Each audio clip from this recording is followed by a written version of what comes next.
Welcome. I'm Brian Brady, the host of Youth Engage, and I'm so excited that we have one of my favorite educators in the whole country that I met over the past 25 years, Superintendent Michael Matsuda from Anaheim Union High School District. We've been partners in crime for the last 8 years, and now we're partnering on some new stuff, and it's just fun to talk formally with you and introduce you to an audience maybe that hasn't heard your story before and how you've done some amazing work with young people in Anaheim. So let's start first. First, how you doing? It's Friday. It's 4 o'clock in California. You look pretty energized. Are you doing all right? I'm doing great, Brian. It's great weather out here as usual, and looking forward to our conversation. Even though I'm a Midwest boy, I'm imitating you guys and going T-shirt, like I'm a high-tech bro here. I want to start. How did you get into education? What's the backstory? You have such a passion for teaching and learning. How did you arrive at that? Did you know it early on? No, I did not. In fact, I did not get into education until I was 34 years old. So I grew up in a small business, a nursery business, learning value of good hard work, for my parents. And after graduating from UCLA, I worked for the Jet Propulsion Laboratory. I worked in contracts and then failed spectacularly. And I ended up back at home and wondering what's my calling? And, like so many of us, our friends sometimes see things in us that we don't. And a very good friend of mine who was a teacher, he said, I always felt you love kids and you make a great teacher. And that's how I started. He tapped me. He saw something in me, and once I got into the classroom, I never looked back. But I did bring that entrepreneurial spirit into education. Into that. Reminds me a little Harry Truman, who I think is an underrated president. Went into politics, I think, after his clothing store went belly up.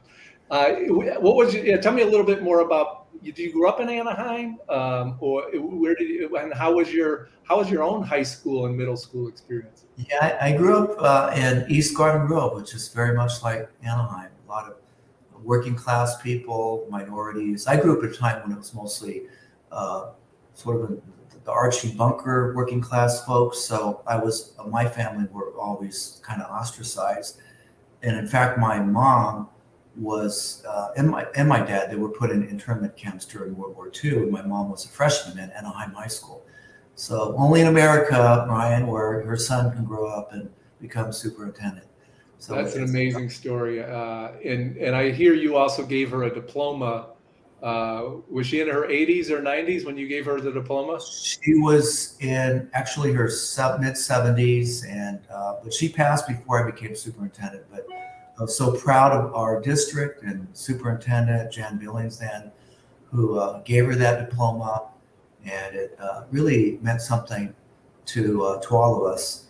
And it really imprinted on me the importance of social justice and attempting to make things right. The arc of justice takes a while, but if we put pressure, we can get there. You taught for 22 years. You took an unusual route to become a superintendent. First, you had this whole prior life to being in schools, and then you became an English teacher, right? For how many years, and then worked your way up to up the ladder? I was in the classroom for about 7 or 8 years, but I did have the opportunity to teach both at a very impacted middle school, junior high, but also helped to open Oxford Academy, which it's a magnet school, and it has since grown to be one of the top performance schools in the United States. So after 7 years, I was tapped by my mentor, the principal who hired me, and I think that's something I'm very interested in, Brian, is mentorship, professional mentorship, as well as obviously mentoring our kids. Having a guide, having someone help guide you through your career. And so Donna Perry was my principal, and she elevated into the district into professional development and to teacher induction, and she brought me with her. So I was very lucky to really be exposed to the district as a TOSA, teacher on assignment, 8 years into my career. And I kind of rose up the ranks into, from a TOSA to a coordinator to superintendent. I'm kind of different in that I have never been an assistant principal or a principal at a site. Yeah, that's incredible. And a lot of times school boards want to get fancy and hire the outside superintendent to come in and fix, and they chose you in 2014 from inside the district. And what do you think drove that decision? How did you win them over that you were the right person for the job? Well, I think because I was in teacher induction and I knew a lot of teachers, or they knew me, and they knew me as a teacher advocate. And I was very much into the what they call 21st century education. We call it the 5 C's now, and teaching beyond a test score. And I think the teachers wanted someone like that was going to be that type of advocate for effective instruction and remind us all why we came into the profession. It's not to teach to a multiple choice test. And mind you, this is, in the 2014, which, there's still a lot of testing going on in the United States and certainly in California. Yeah, I was looking at some of your results before the interview on graduation rates have risen pretty dramatically. Your college persistence rate at UC Irvine has risen dramatically, and compared to the peer group, you guys are outperforming everybody. In California, they have the A to G, which is kind of a foreign language for us from the Midwest, but that's readiness for college. Are you taking a course level? And your rates of young people who are finishing A to G are through the roof. And this is with the population, right? You're 76% free and reduced lunch, 92% BIPOC students. This is not, you're not doing this in fancy Suburbiaville. What's been the magic sauce, the 2 or 3 drivers to your success? And just to say, even when you break this down, homeless youth, foster youth, second language learners, every single subpopulation has risen when I look at your numbers. How did you do it, Superintendent? I think to unleash the innovation and creativity of teachers, that's really important. When there's a lot of people who give lip service to project-based learning and applied problem solving. And because that never happens until after the test is done in April, when, school's almost over. So we took a big chance to do away with, big risk to do away with all of the test prep and all of that, and allow teachers to really engage students and innovate and develop their own ways to apply problem solving. That coupled with an emphasis on the development of student voice through things like the MICFA soapboxes or spoken word or even digital documentaries, but that's been there's multiple reasons for our success, but bottom line, it makes school sticky, right, for the kid. Mm-hmm. And some people might say, well, God forbid schools become fun again.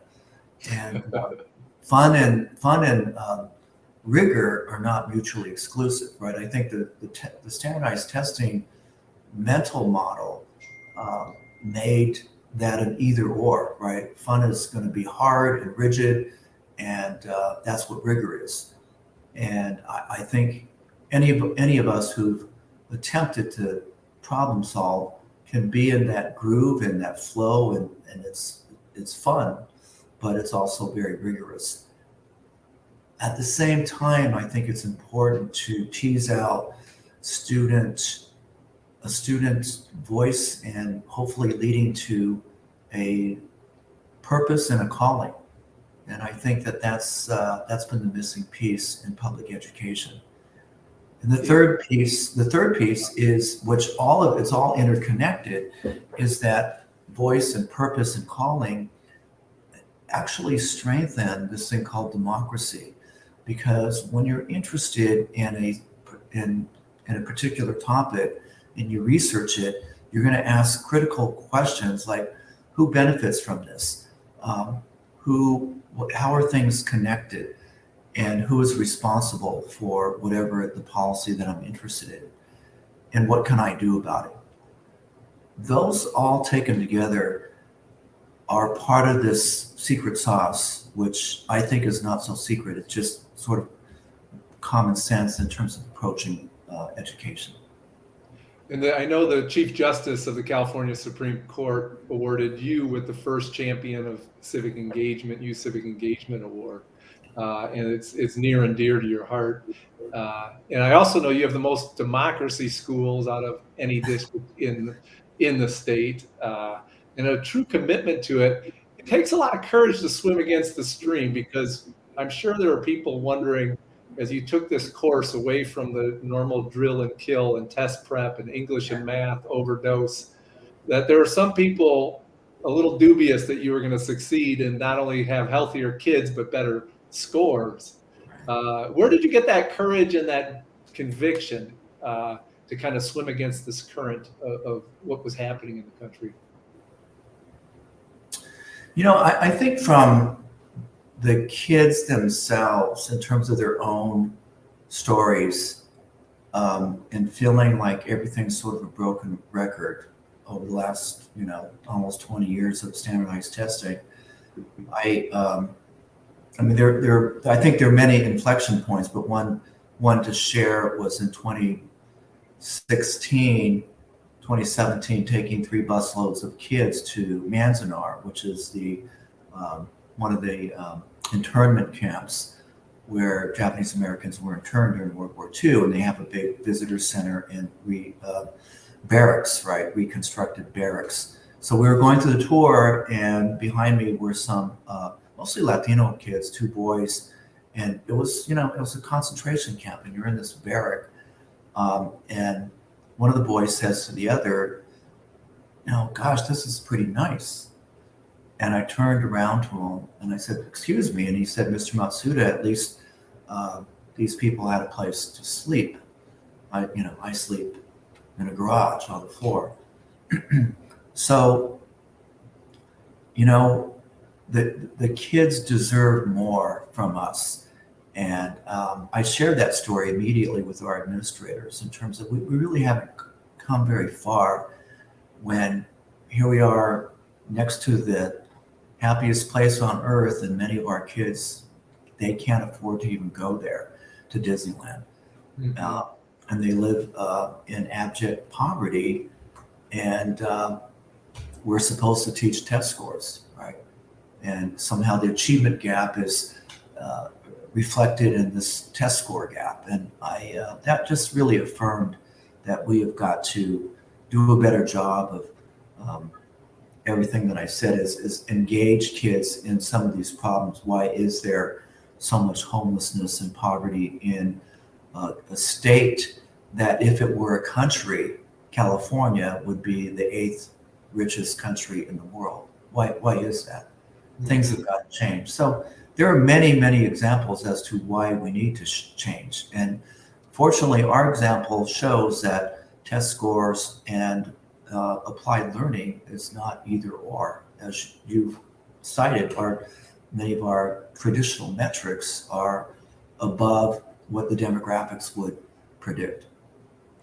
And I think brain science backs you up too, that when young people are engaged and feel a sense of belonging, they study harder and do better.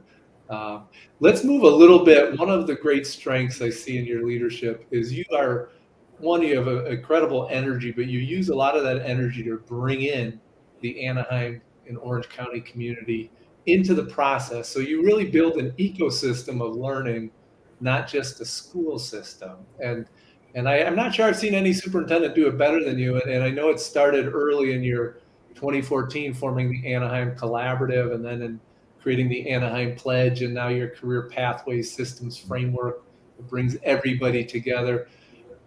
Again, what's your magic sauce for doing that? And tell me kind of how that progressed from the collaborative with the business leaders and government leaders to the pledge and to really this overarching career preparedness systems framework. Well, in 2012, 2013, there were a series of police shootings and the violence out there on the streets, resulting in a riot of kids out in the streets protesting the shootings. And some of the teachers were, we were all really, really concerned about where this was all headed. And we had kids, we needed a place for kids to really vent. And what we started to learn, we started to hold restorative practice type of meetings, and the kids wanted to create a petition, and they wanted to change the way the city was being governed, and to bring city and business to help kids develop internships and mentoring and better partnerships, right? Because again, there's a lot of very wealthy corporate folks that are in Greater Anaheim, and there was a huge disconnect. So that's where it started. I mean, again, student voice, and they had a petition of 5,000 students, and they presented that to City Council. I was there. They had hundreds of kids show up, and they wanted to have more of a connection between city and business and schools. And that kind of helped launch the collaborative. The mayor, Tom Tate, at that time, was someone who really listened. And I explained to the kids too, I was not superintendent then, I was a district coordinator, that, you know, there are a lot of politicians who nod their head and they'll take your, you know, petition. I was trying to prepare them for maybe a disappointment. But Tom Tate was someone who really listened, and he called me and he said, Mike, I'd like to do something. So he convened the first meeting of corporate folks that were interested in helping. And he gave me good advice. He said, look, you know, have some kids out there come present, but he said, don't ask for money. He said, ask for time. And I think that was great advice, because this is the first time that some of our top corporate folks were in the same room with a number of students.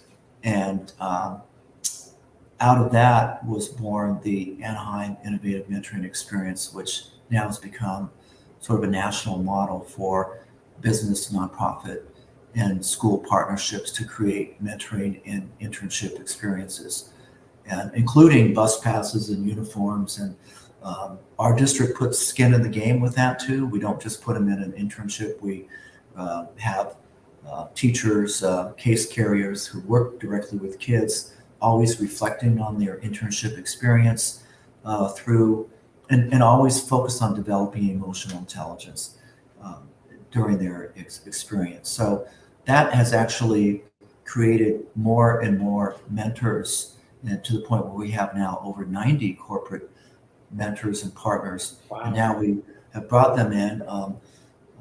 One of the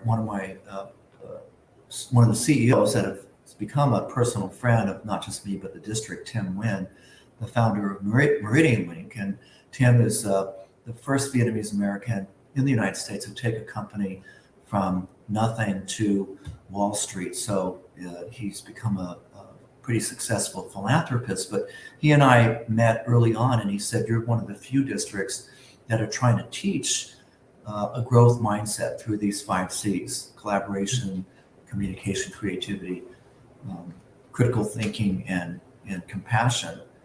You're teaching kids the skills that they lack, and even in college, right? He says, I can hire a computer science person with a 3.5, but they don't have the customer relation skills that you're teaching. So we started this process of reverse engineering jobs. We brought in our community college partner, to meet with the HR director of this company, which was a financial tech company, to reverse engineer jobs. And that's been, we've never looked back, because from that we developed artificial intelligence, cybersecurity, biotech, all with our community college and other business and nonprofit partners to reverse engineer jobs. In so many school districts, the career, they call it CTE, the career technical, is like a silo and only certain kids go.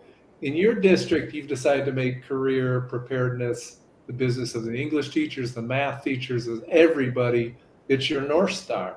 How did you do that, and how did you get your rank and file educators to buy in? And I'm sure you still got to sometimes cajole a few of them, but that's pretty unusual to have career preparedness be the North Star and not just out there in one wing of the school with a few kids. Well, Brian, as you know, even before the pandemic, there were a lot of cracks in the system, right? Very kids coming out of college to $100,000 in debt, and no guarantee of a job that's going to help pay off that debt. And it just seemed that the bachelor's degree and master's degree were not aligned to the needs of the workforce.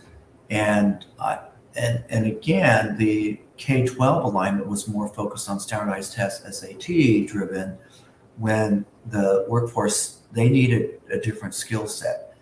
I think not only that, they also need a workforce that has a calling, whatever that calling is, right? So we brought everybody together to have tough conversations through the Anaheim Collaborative, which brought in our higher ed and many of our partnerships to have these conversations over years and monthly.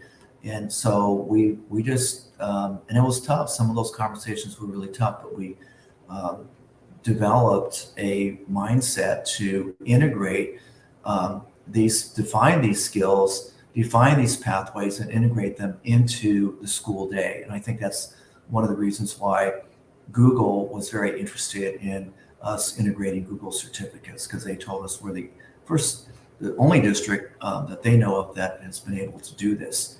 And I have to give a lot of credit to our Teachers Association as well, because early on, they also saw the need to make that shift. First of all, they know that the teachers were tired of teaching to the test, but then it's like, where does it go from there? And it just made sense to open it up and have these conversations. So, one at a time, one school at a time, one department at a time, one teacher at a time. But now we have so many success stories with our kids actually getting jobs at places like Hulu with a high school diploma and a cybersecurity dual credit classes at the community college starting at $75,000, right? On up. And you start this in 7th grade. You're a 7th to 12th grade district, and kids are starting to explore as early as 7th grade, right? Correct. So it's the key is explore, right? Yeah. So you want to have wide array of courses so that they can taste those courses, right? The elective courses. Many districts doubled down on reading and math, and they took a lot of electives away, including world languages. So now they're in the process of sort of starting from scratch, where we're just, we're years ahead. We have very strong electives that are aligned to workforce pathways. Like I said, like in cybersecurity or a lot of the STEM, but I think the humanities are equally as important. So that's why we call it STEAM, for the arts. But arts is really broad for the humanities and the human component of the workforce that we're designing. And again, people think about workforce as something that's done to kids. No, our model is really about the kid and the student developing their own calling and whatever that career might be. So it's not, they're the ones in control. They're the ones that are making education work for them. And I think one of the constructs, Brian, that your nonprofit bought way back in the day, and that brought us together, is the Mitzvah Soapbox, which is very much like a mini TED Talk.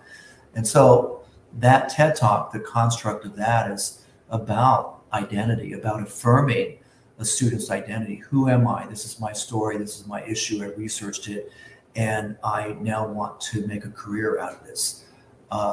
That is a very powerful experience for young people. And we have, I would say, many of our kids, if not all of them, experience something like that in a 7 through 12. Yeah. It's beautiful to watch them find their voice and their identity and get a round of applause. And I met you and looked up to you as a social justice educator leader. And so it was interesting to learn how well liked you are by folks who are called traditionally conservative, the business community. Tom Tate, the former mayor, was a Republican, and that you build a big tent. It just shows you superintendent job is a lot of politics to it, but in Anaheim it can be challenging politics because there's some controversy and some tension. How have you navigated really kind of pleasing? You can't please everybody all the time, but building a big enough tent so that everybody feels a part of improving schools. One of the books that I had our administrators read was Leadership in Turbulent Times. The day that we closed schools, March 19th, 2020, we had everybody, I invited, everybody to read this book, right? And of course, it's by Doris Kearns Goodwin, about 4 presidents who led in turbulent times, Lincoln, the 2 Roosevelts, and Johnson. And the common thread was about communication with your stakeholders and knowing how to frame whatever the change is. And of course, FDR is probably most well known for his fireside chats and using just the home as a metaphor for America. And so I think there's just a lot of takeaways for us as leaders to not get too far ahead or to be really aware of the audience and using effective metaphors to convey the transformative change. One of our colleagues, David Brazier of Stanford, uses the metaphor of the 4-room house, right? So if you're going to change, there's always that you have to go through each room, right, for transformation. The first one is the room of resistance, right? A lot of people, no matter what the change is, they're going to resist.